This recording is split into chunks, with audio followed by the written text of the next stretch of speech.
Assalamualaikum warahmatullahi wabarakatuh. Alhamdulillah, salatu wassalamu ala rasulillah wa ala alihi washabihi wa wala. Amma ba'd, kaum muslimin wal muslimat rahimakumullah.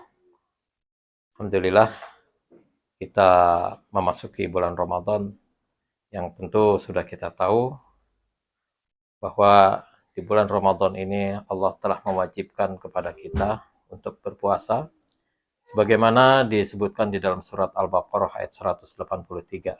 A'udzubillahi minasyaitonirrajim. Ya ayyuhalladzina amanu kutiba alaikumusiyam kama kutiba alal ladzina min qablikum la'allakum tattaqun. Hai orang-orang yang beriman, telah diwajibkan kepada kalian berpuasa sebagaimana berpuasa telah diwajibkan kepada umat-umat sebelum kalian agar kalian bertakwa. Perintah ini, kewajiban puasa ini Allah sampaikan dalam bentuk atau sigot pengumuman. Telah diwajibkan, bukan kalimat perintah, yaitu hai orang beriman berpuasalah, sumu, tapi telah diwajibkan kepada kalian berpuasa. Ini menunjukkan bahwa ini adalah sebuah ketetapan yang Allah tetapkan. Termasuk diantaranya adalah masalah waktu. Ayyamam ma'dudat. Allah menyebutkan kata-kata di situ ayyamam ma'dudat, artinya hari-hari yang telah ditetapkan, yaitu diterangkan di dalam ayat berikutnya, yaitu pada bulan Ramadan. Syahrul Ramadan alladzi unzila fihil Qur'an hudal linnas wa bayyinatin minal huda wal furqan. Kepada siapa perintah Ramadan ini Allah perintahkan? Itu jelas di dalam panggilan awal adalah ya ayyuhalladzina amanu, hai orang-orang yang beriman. Tentu panggilan ini adalah panggilan keimanan. Yang tersentuh adalah mereka orang-orang yang memiliki keimanan di dalam hatinya. Ini menunjukkan bahwa puasa ini adalah merupakan bukti keimanan seseorang. Apabila kita beriman, maka kita akan melaksanakan puasa tersebut. Dan kenapa dikatakan dalam keimanan? Ini adalah merupakan suatu tanda kecintaan. Iman itu ada di dalam hati, dan hati adalah tempatnya rasa cinta kita, ketenangan kita, ketentraman kita pada Allah Subhanahu wa Ta'ala. Maka panggilan ini menunjukkan kepada hai orang beriman, tunjukkan keimanan kalian dengan mematuhi perintah Allah untuk berpuasa. Kemudian puasa ini juga Allah turunkan perintahnya, surat ini, ayat ini, pada tahun kedua Hijriah, yang mana tahun setelah itu Allah mempertemukan umat Islam dengan satu jihad, yaitu Perang Badar.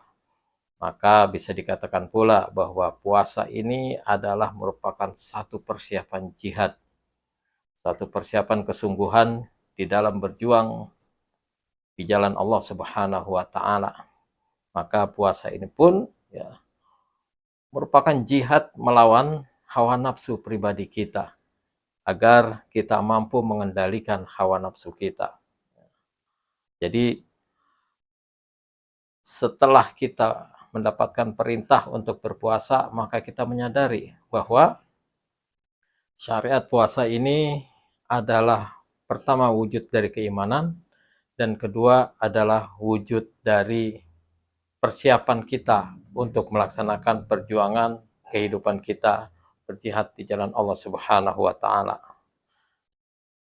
Kemudian untuk apa Allah memerintahkan puasa ini? Di akhir ayat Allah menyatakan la'allakum tattaqun, agar kalian bertakwa. Jadi dengan berpuasa maka diharapkan tumbuhlah ketakwaan dalam diri kita, rasa takut kita pada Allah Subhanahu wa Ta'ala, rasa patuh kita, sehingga apabila di dalam kehidupan kita sehari-hari, dalam puasa kita dilatih untuk mengendalikan diri, untuk tidak makan, tidak minum di waktu yang ditentukan, padahal itu halal buat kita. Dalam artian terhadap yang halal saja Allah memerintahkan kita untuk menahan diri, kemudian kita sanggup menahan diri terhadap sesuatu yang halal, apalagi terhadap yang haram. Tentu kita harusnya lebih mampu mengendalikan diri, menahan diri dari yang haram. Kaum muslimin dan muslimat rahimakumullah. Kemudian di ayat-ayat berikutnya, ketika menerangkan tentang penyempurnaan bilangan puasa, walitukmilul iddata walitukabbirullaha ala ma hadakum wa la'allakum tashkurun. Bahwa di antara tujuan untuk melaksanakan ibadah puasa ini adalah agar kita bersyukur pada Allah Subhanahu wa taala. Bila kita lakukan perbandingan lain dengan ibadah-ibadah lain pun demikian. Bahwa pada hakikatnya ibadah-ibadah itu adalah penyempurnaan nikmat Allah kepada kita. Di dalam Thaharah dikatakan Allah tidak ingin ma yuridullahu liyaj'al 'alaikum min haraj. Tidak ingin Allah menyusahkan kalian, walaki yutahhirukum, tapi akan Allah menginginkan untuk mensucikan kalian. Wal yutimma ni'matahu 'alaikum wa la'allakum tashkurun, agar menyempurnakan nikmatnya buat kalian dan agar kalian bersyukur. Jadi syukur kita diwujudkan dalam kepatuhan kita atas nikmat-nikmat Allah yang diberikan kepada kita, kepatuhan dalam beribadah. Kemudian di ayat berikutnya pun ada kata-kata la'allahum yarshudun. Wa idza sa'alaka ibadi anni fa inni qarib ujibu da'wata da'i idza da'ani falyastajibu li wal yu'minu bi la'allahum yarshudun. Ini terkait dengan rangkaian ayat-ayat puasa Ramadan. Allah menyatakan wa idza sa'alaka ibadi anni fa inni qarib. Jika hambaku bertanya kepadaku tentang aku, maka katakanlah aku dekat. Allah itu dekat. Allah Maha mendengar. Allah Maha mengawasi kita. Tapi juga Allah mendengarkan apa yang kita inginkan, apa yang kita doakan. Ujibu da'wata da'i idza da'an. Aku mengabulkan doa hambaku jika berdoa kepadaku. Tapi ada syarat. Falyastajibu li wal yu'minu bi. Maka hendaklah mereka menjawab panggilanku. Mereka melaksanakan apa yang aku perintahkan, wal yu'minu bi, dan mereka hendaklah beriman padaku, kata Allah Subhanahu wa taala, wa la'allahum yarshudun, agar mereka mendapatkan petunjuk, mendapatkan bimbingan. Jadi ibadah Ramadan ini juga diharapkan kita mendapatkan dengan aktivitas-aktivitas yang ada, kita mendapatkan bimbingan dari Allah Subhanahu wa taala seperti disebutkan ya.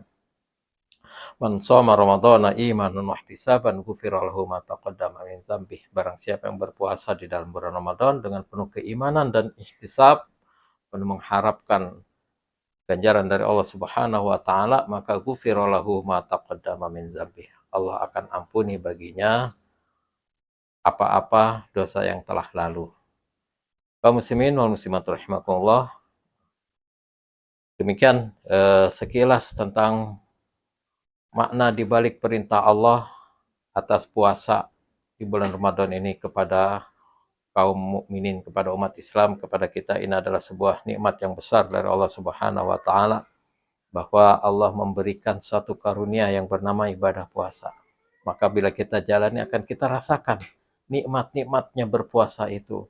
Bahkan Rasulullah menyebutkan lis-shaimi farhatani, bagi orang berpuasa itu ada dua kegembiraan, dua nikmat, yaitu farhatun indal fitri wa farhatun indal liqa'i rabbih. Bergembira ketika dia berbuka. Maka ketika kita berbuka puasa, luar biasa rasa kegembiraan kita. Mampu telah menyelesaikan satu rangkaian ujian dari Allah Subhanahu wa taala. Mampu mengendalikan diri. Kemudian kegembiraan berikutnya adalah ketika menghadap Allah Subhanahu wa taala. Jadi menjadi pribadi-pribadi yang tangguh, pribadi-pribadi yang kuat, kokoh ya. Nah, di antara pribadi yang kuat itu kan kemampuan untuk mengendalikan diri. Jadi ada hadis menyebutkan laisa syadid bisur'ah walakin syadid alladzi yamliku nafsahu indal ghadab. Bukanlah orang yang kuat, bukanlah orang yang tangguh, bukanlah orang yang hebat, orang yang menang dengan bergulat. Akan tetapi orang yang hebat itu, orang yang kuat itu adalah orang yang mampu mengendalikan dirinya, mampu memiliki dirinya ketika dia marah. Nah, kan marah ini salah satu yang kita tahan di dalam puasa.